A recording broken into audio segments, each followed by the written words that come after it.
মিষ্টি কুমড়োর ফুল তো ভাতের সাথেই খাওয়া যায়, কিন্তু আজ আমি চায়ের সাথে খাওয়ার জন্য রেসিপিটা নিয়ে আসছি। তো দেখুন কিভাবে বানাচ্ছি আমি চায়ের সাথে খাওয়ার জন্য, একদম জমে যাবে।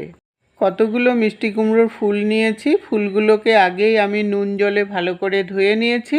তবে ফুলগুলো রেডি করার আগে আমি প্রথমে একটা ব্যাটার গুলে নিতে হবে। তার জন্য একটা বাটির মধ্যে 3 চামচ ময়দা আর 1 চামচ কর্নফ্লাওয়ার দিয়ে দিলাম। কর্নফ্লাওয়ারটা দিলে ক্রিস্পি হবে।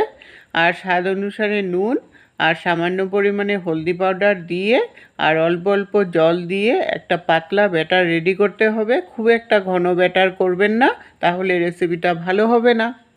এখন এটা ঢাকা দিয়ে একটু রেস্টে রেখে দিব। আর এদিকে আমি ফুলগুলোকে বেছে নেব। ফুলগুলোর সাইডে একটা পাতার মতো থাকে, ওগুলোকে ফেলে, আর মিডিলে একটা বড় শক্ত অংশ থাকে রেণুর মতো, ওইটাকে ফেলে দিতে হবে। এই পাতাগুলো যদি ফেলে না দেন, অনেক সময় বড়াগুলো কিন্তু তেতো লাগে খেতে। সবগুলো ফুল এইভাবে রেডি করে নিলাম। এখন ফুলটার ভিতরে স্টাফিং দেওয়ার জন্য আমি পাঁপড় নিয়েছি। এই পাঁপড় দিয়ে আজ আমি রেসিপিটাকে বানাবো।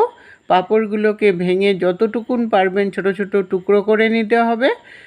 এখন একটা একটা করে ফুল নেব, আর পাপড়িগুলোকে একটু সাইড থেকে সরিয়ে মিডিলটা ফাঁকা করে ভিতরে পাঁপড়গুলোকে একটু ঠেসে ঠেসে ঢুকিয়ে দিতে হবে। একটু ঠেসে ঢুকিয়ে দিলে ভিতরটা কিন্তু ভাজা হলে ক্রিস্পি হবে, খেতে তখন খুব ভালো লাগবে। সবগুলো ফুল এইভাবে করে রেডি করে নিলাম। এই ফুলগুলো যদি রেডি করে আগের থেকে রাখুন, তাহলে চায়ের সাথে চা বসিয়েই কিন্তু এই ফুলগুলোকে ভেজে সঙ্গে সঙ্গে খেয়ে নিতে পারবেন। কড়াইতে বেশ কিছুটা পরিমাণে রিফাইন্ড অয়েল দিয়ে দিলাম। তেলটা মিডিয়াম আঁচে রেখে গরম করে নিয়ে তারপর ব্যাটারে চুবিয়ে, ব্যাটারটা যেন ভালো করে লাগে সব দিকে, তাই এটা খেয়াল রাখতে হবে। ব্যাটারে ভালো করে চুবিয়ে নিয়ে তেলে দিয়ে দিলাম।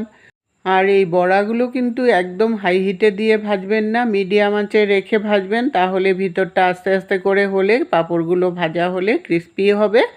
সবগুলো এইভাবে উল্টিয়ে পাল্টিয়ে হালকা ব্রাউন কালার যতক্ষণ না হয়ে যায় ততক্ষণ ভাজা করে নিয়ে নামিয়ে নিলাম।